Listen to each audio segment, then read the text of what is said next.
Operation సింధూర్పై Andhra Pradesh రాష్ట్ర ముఖ్యమంత్రి స్పందించిండ్రు. ఎక్స్లో ఏపీ సీఎం చంద్రబాబు, మంత్రి నారా లోకేష్ పోస్ట్ చేసిండ్రు. భారత సైన్యం ప్రతీకార దాడులకు తాము మద్దతు ప్రకటించి జై హింద్ అని వాళ్ళు పోస్ట్ చేసిండ్రు.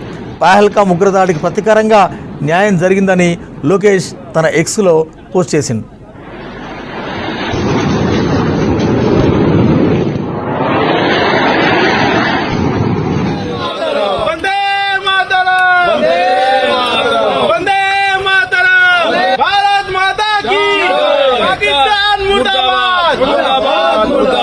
पाकिस्तान मुर्दाबाद, तिरंगा साई लहराता रहे, तिरंगा साई लहराता रहे।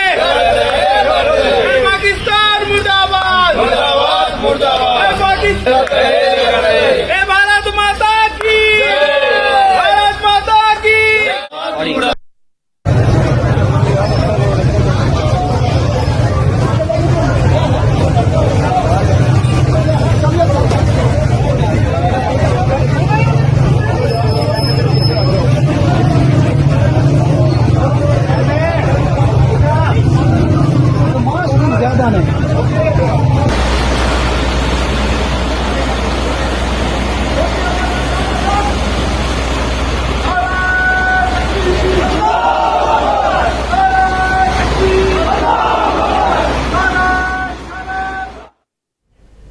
ఆపరేషన్ సింధూర్పై దేశవ్యాప్తంగా సంబరాలు చేసుకుంటున్నారు పబ్లిక్. పాకిస్తాన్ ఉగ్రదాడికి భారత్ ప్రతీకారం తీసుకుందని చెబుతున్నారు. చాలా ప్రాంతాల్లో జాతీయ జెండాలు పట్టుకొని పటాకులు కాల్స్తున్నారు. ఉగ్రవాదంపై కేంద్రం తీసుకునే ప్రతి నిర్ణయానికి ప్రజలంతా అండగా ఉంటారని చెబుతున్నారు.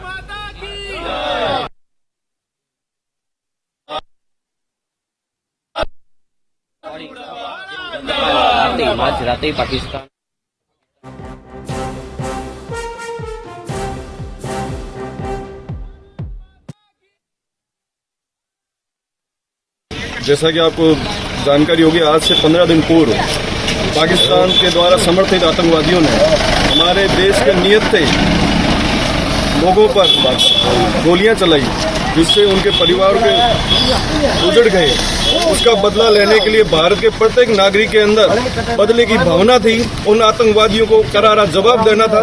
इसलिए भारत की सेना ने पाकिस्तान के घर में घुसकर उन आतंकवादियों को करारा जवाब दिया है। उनके अड्डों को नेस्तनाबूद कर दिया है। ये एहसास दिलाया भारतीय सेना ने कि हम पीछे हटने वाले नहीं हैं। मुझे गर्व है, हम जैसे सभी सीमावर्ती क्षेत्र के लोगों को गर्व है कि भारत का नेतृत्व नरेंद्र मोदी जी प्रधानमंत्री कर रहे हैं।